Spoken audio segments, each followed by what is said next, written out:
അതുപോലെ track and ട്രയലും, അതുപോലെ track എൻട്രിയും, അതുപോലെ ട്രയൽസും. സാധാരണഗതിയിൽ നമ്മൾ ഇതിന്റെ മത്സരം കാണുന്നത് നമുക്കറിയാം, ലൈവായി ഏറ്റവും കൂടുതൽ ആൾക്കാർ കാണുന്ന ഒരു മത്സരം ആണ് ഈ നമ്മുടെ ബോട്ട് റേസ് എന്ന് പറയുന്നത്, നമുക്കറിയാവുന്നതാണ്.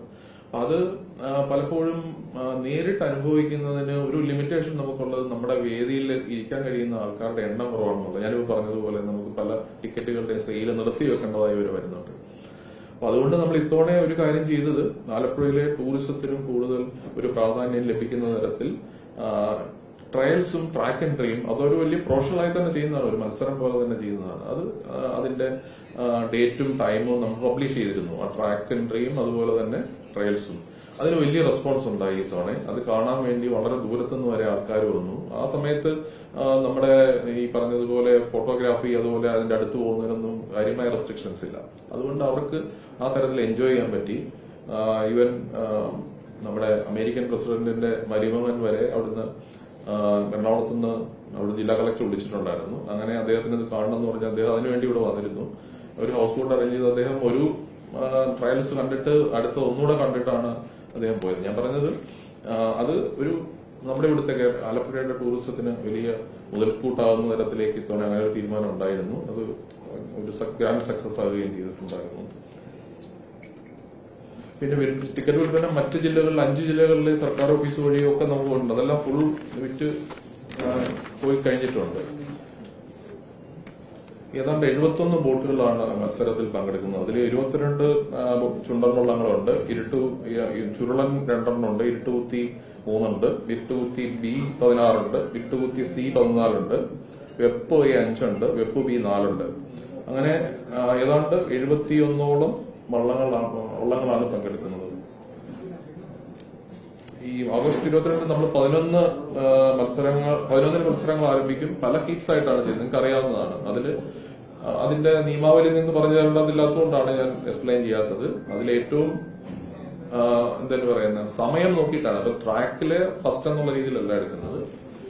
ഓരോ ട്രാക്കിലും ഏറ്റവും ചെറിയ സമയത്തെത്തുന്നവരായിരിക്കും അവസാന ഹീറ്റ്സിലേക്ക് വരുന്നതും മത്സര വിജയിയായി അവസാനം പ്രഖ്യാപിക്കപ്പെടുന്നത്.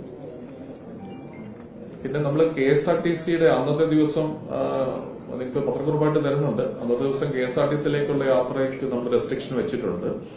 അത് നമ്മുടെ മറ്റേ പ്രൈവറ്റ് ബസ് സ്റ്റാൻഡ് വരെ ആയിട്ട് റെസ്ട്രിക്ട് ചെയ്യുന്നുണ്ട്. കാര്യം അത്രയും ആള് വരുന്നതായതുകൊണ്ട് KSRTC നമ്മൾ ഇത്തവണ VIPസിനും മറ്റ് പാർക്കിങ്ങിനും വേണ്ടിയിട്ട് KSRTC MD സംസാരിച്ചിട്ട് അതിനുള്ള അറേഞ്ച്മെന്റ്സ് ചെയ്തിട്ടുണ്ട്.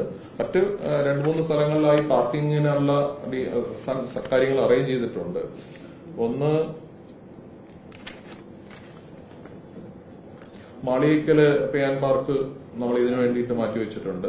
പുന്നമട നമ്മൾ മാറ്റിവെച്ചിട്ടുണ്ട്. KSRTCയിൽ 60ഓളം പാർക്കിംഗ് നമ്മൾ വെച്ചിട്ടുണ്ട്. SDV ഗ്രൗണ്ടും നമ്മൾ ശ്രമിക്കുന്നുണ്ട്, ഫൈനലൈസ് ചെയ്ത് വരുന്നതേ ഉള്ളൂ.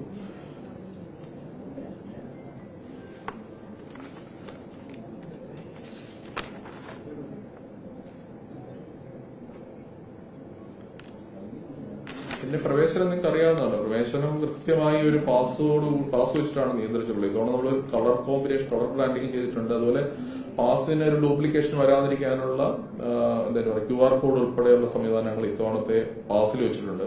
അത് സ്കാൻ ചെയ്ത് കൃത്യമായി ഇതിന്റെ ഒതന്റിസിറ്റി ഉറപ്പുവരുത്തുന്ന തരത്തിലുള്ള സോഫ്റ്റ്വെയറും ചെയ്തിട്ടുണ്ട്. അതുകൊണ്ട് പാസുകളുടെ ഡ്യൂപ്ലിക്കേഷൻ വരാതിരിക്കാനുള്ള നടപടികളും സ്വീകരിച്ചിട്ടുണ്ട്. ഇതാണ് എനിക്ക് ആമുഖമായി സംസാരിക്കാനുള്ളത്. അല്ല, ഇതിലുള്ള പ്രശ്നം നിങ്ങൾക്ക് അറിയാലോ. ആ സമയത്ത് നമ്മളുടെ കൺട്രോളിൽ നിന്ന് കാര്യങ്ങൾ പോകുന്നത് പോലെയാണ്. ഈ പാർക്കിംഗ് നമ്മൾ കൃത്യമായി പാലിച്ചില്ലെങ്കിൽ ഒരെണ്ണത്തിന് അനുമതി കൊടുക്കുമ്പോൾ ഒരു ചാനലിന്റെ ഫുഡ് കൊണ്ടുവരുന്നു, അടുത്ത ചാനലിൽ ഫുഡ് കൊണ്ടുവരുന്നു, നമ്മൾ കാര്യങ്ങൾ നമ്മുടെ കയ്യിൽ നിന്ന് പോകുന്ന തരത്തിലേക്ക് പോകും. പക്ഷെ ഞാൻ പറഞ്ഞത്, നിങ്ങൾ കുറച്ചുകൂടെ മുന്നൊരുക്കങ്ങളോടുകൂടി നേരത്തെ എത്തണമെന്നാണ് എന്റെ അഭിപ്രായം. ഈ നമുക്ക് അത്യാവശ്യമുള്ള ഫുഡ് കഴിക്കരുത്, അത്യാവശ്യമുള്ള വെള്ളം കഴിക്കരുത്, നമ്മൾ സഹകരിക്കുക എന്നുള്ളതാണ്. ഞങ്ങളും ഉദ്യോഗസ്ഥന്മാരും അതിനോട് ചേർന്ന് നിൽക്കുന്നവരും മുഴുവനും ഇല്ല. അത് ഇപ്പൊ സ്വാഭാവികമായും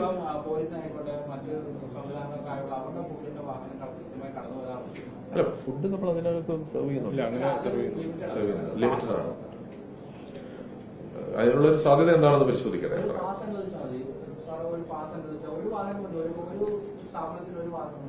ഒരു സ്ഥാപനത്തിന് ഒരു വാഹനം എന്ന് പറയുമ്പോൾ എത്ര വാഹനങ്ങളായി? അവിടെ പാർക്ക് ചെയ്യാനുള്ള സ്പേസ് കുറവാണല്ലോ. ഏതായാലും നോക്കട്ടെ, എന്താണെന്ന് ഞാൻ പരിശോധിച്ചിട്ട് അറിയിക്കാം. നോക്കാം, ഞാൻ സംസാരിച്ചോ. ഓക്കെ.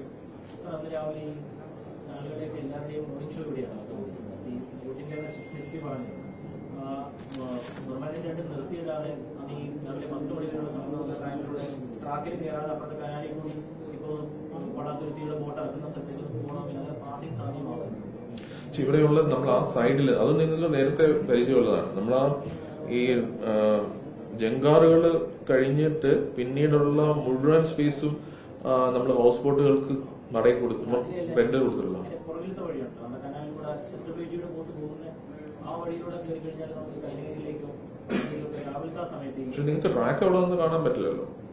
ട്രാക്ക് കാണാം, അല്ല അവിടെ നിർത്തിയിടാനില്ല. അതിൽ മൂവിങ് അപ്പുറത്തേക്ക് ക്രോസിംഗ് ഈ വാഹനങ്ങൾ ഈ രാവിലെ ഈ വള്ളം ഇറങ്ങുന്ന ഒരു അട്രാക്ഷൻ ആണല്ലോ ഈ സമയത്ത് ഇറക്കുന്നത്.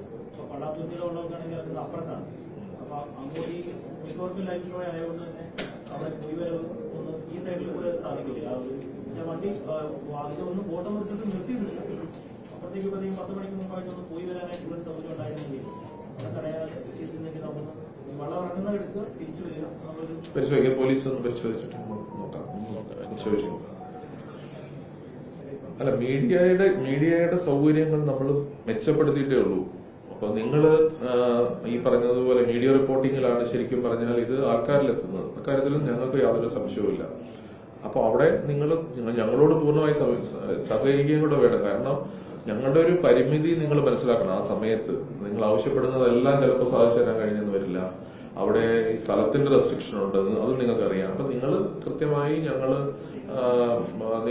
നിങ്ങളെ അക്കോമഡേറ്റ് ചെയ്യാനുള്ള ഒരു സ്പേസ് മറ്റു പലതും മാറ്റി വെച്ചിട്ടാണ്. ഇപ്പൊ 1 ലക്ഷം രൂപയുടെ ടിക്കറ്റ് വിൽപ്പന കുറഞ്ഞു എന്ന് ഞാൻ പറഞ്ഞില്ലേ, അതുപോലെ 25,000 വിൽപ്പന നിർത്തിവെച്ചു എന്ന് ഞാൻ പറഞ്ഞു. ഇതെല്ലാം നമ്മൾ നിങ്ങളുടെയും കൂടെ ഒരു സ്പേസും മറ്റു കാര്യങ്ങളും ഒക്കെ നോക്കിയിട്ടാണ് അങ്ങനെ ചെയ്യുന്നത്. അത് നിങ്ങൾക്ക് വലിയ പ്രാധാന്യം ഉള്ളതുകൊണ്ട് തന്നെയാണ് നിങ്ങൾ തിരിച്ചും ഞങ്ങളോട് പൂർണ്ണമായി സഹകരിക്കണം എന്നാണ് എനിക്ക് ആ കാര്യത്തിൽ പറയാനുള്ളത്. വണ്ടി കൊണ്ടുവരുന്ന കാര്യത്തിലൊക്കെ ഞങ്ങൾക്ക് ചില റെസ്ട്രിക്ഷൻസ് വെച്ചേ പറ്റുള്ളൂ. അല്ല, ഇതൊക്കെ ഇത് ഞാൻ പരിശോധിക്കാണ് പറഞ്ഞു. ഇത് നിങ്ങൾക്ക് മോർണിംഗ് ഷോ എടുക്കുന്നതിന് വേണ്ടിയിട്ട് ആ പുറകെ കൂടെ ഇതിനെ ഡിസ്റ്റർബ് ചെയ്യാതെ പോകാൻ കഴിയുമോ എന്നല്ലേ ഇദ്ദേഹം ചോദിച്ചത്. അത് നമുക്ക് പരിശോധിക്കാം. ഫിലിം സ്റ്റാർസിനെയാണ് ഉദ്ദേശിച്ചത്? ഇല്ല, ആരുമില്ല. നമ്മുടെ രാഷ്ട്രീയ നേതൃത്വത്തിലുള്ളവരും ഇതുമായി ബന്ധപ്പെട്ടിട്ടുള്ള ആൾക്കാരെ മാത്രം നമ്മൾ മനഃപൂർവ്വമായി മറ്റുള്ളവരെ അക്കോമഡേറ്റ് ചെയ്യാത്തതാണ്. കാരണം അവിടെയുള്ള നമുക്ക് ഈ കളിയാണ് നമ്മുടെ സൂപ്പർ സ്റ്റാർ. ഈ കളി ആസ്വദിക്കാനാണ് അവിടെ വരുന്നവർ മുഴുവനും വരുന്നത്. നമ്മൾ അവിടെ മറ്റേ ഒരു ആരുടെയും ഫേസ് ആഘോഷിക്കാൻ നമ്മൾ സാധാരണ അവിടെ ചെയ്യാറില്ലാത്തതാണ്.